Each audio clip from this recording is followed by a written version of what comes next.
All right, Weather Weenies, meteorologist Serena Arnold. I'm here to talk about the winter outlook. And it's pretty cool when you think about it that we can actually talk about what the winter of 2024/2025 is going to be looking like. And in order to do that, we have to look at some climatological signals, some larger scale things, right? Weather forecasts are really good for like about that week time frame.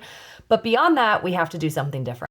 If you've ever heard of El Nino or La Nina, which is the surface temperatures of the eastern side of the Central Pacific Ocean, we can have La Nina or El Nino. La Nina means it's colder than normal. El Nino means it's warmer than normal. And this drives a lot of our weather here in the US. The change from El Nino to La Nina is called the El Nino Southern Oscillation, ENSO. And this could be warm or cold, but there are other oscillations we look at out there too. There are many Arctic and Antarctic oscillations, different ones around the different oceans. The highest correlation for forecasting what seasons are going to be like here in North America is tied to the ENSO. Let's just get straight to it.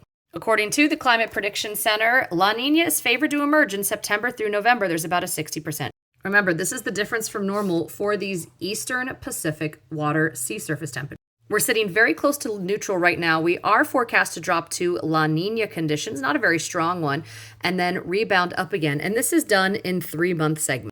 The peak of this La Nina, if it forms, is going to be happening somewhere around November and December, and then things are going to be going back to neutral once again, sometime around March. Now, La Nina was forecast to come this summer, and it never did.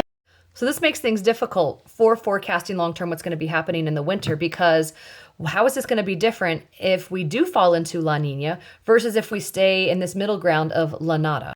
I got you. I'm going to show you both circumstances. You see, the Climate Prediction Center has these awesome charts that go back and show what the sea surface temperatures were. Blue is La Nina, red is El Nino, and the ones that don't have a color are sort of the La Nada.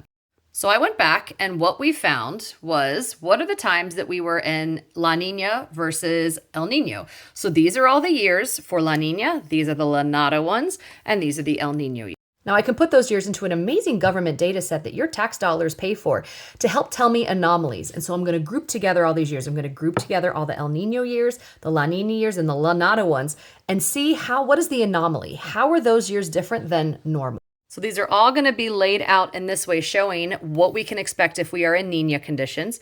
If we don't quite make that and we're in La Nada, here we are. And just for kicks, what it looks like in an El Nino.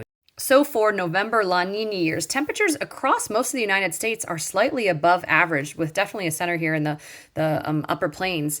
But if we stay in La Nada, we can actually expect a little bit of cooler conditions here in the northern plains, and especially along the entire eastern seaboard.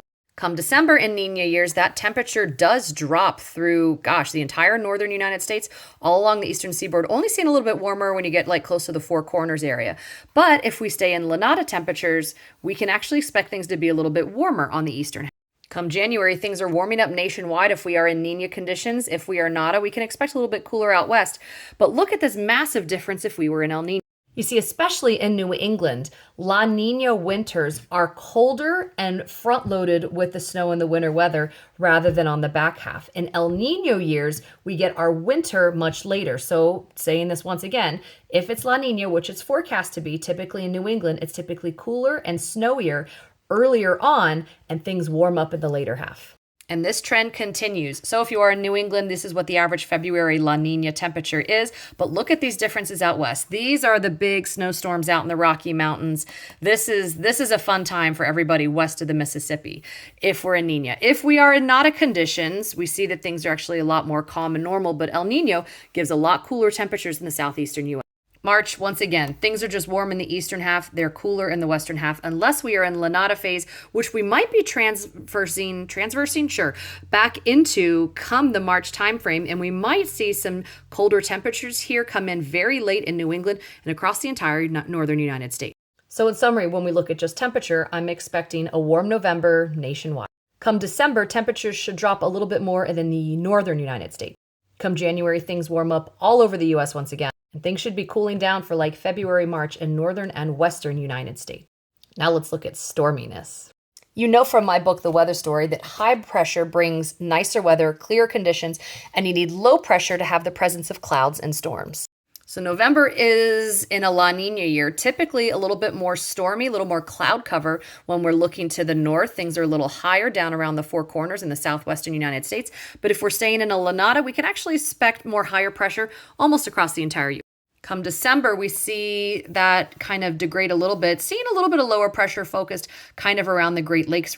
If we're in La Nada conditions, December gonna December, and you have just more generic low pressure across most of the United States.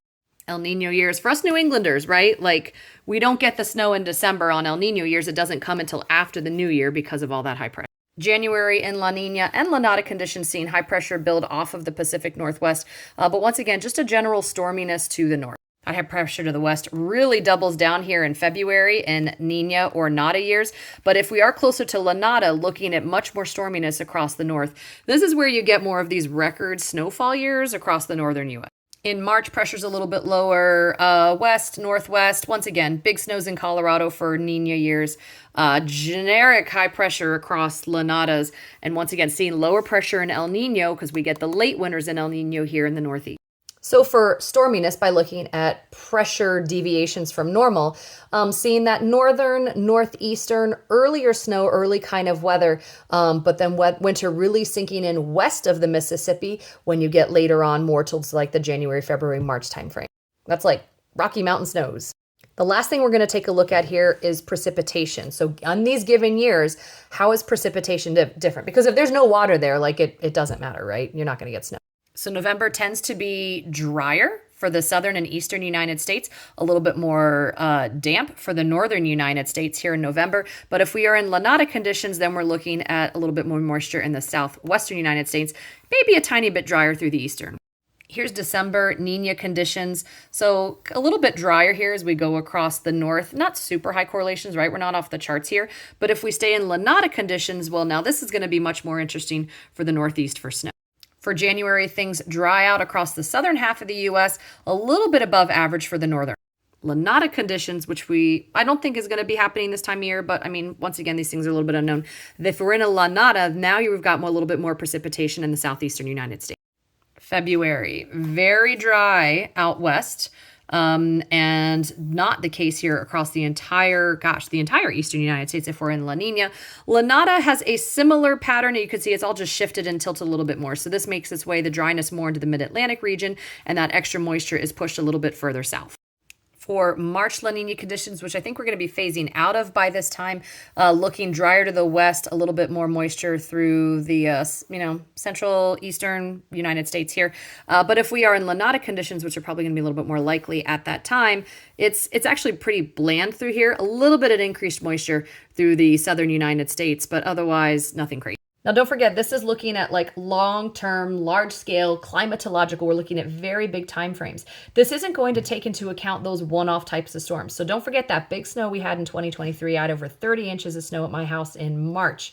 Was during a time we were phasing out of La Nina into a neutral time frame, which is supposed to be a little bit of a drier time. But if you get all the right conditions at just the right time, you can still have some big impacts. So for my New Englanders, if you want to know what to expect this winter, I think it's going to be front-loaded. If we're going to get any real cold, it's going to be at the end of November through December, maybe a little bit into January. If we get any significant snows, it's going to be during that time as well. Otherwise, unfortunately, I think January, February, March are going to be a little bit warm.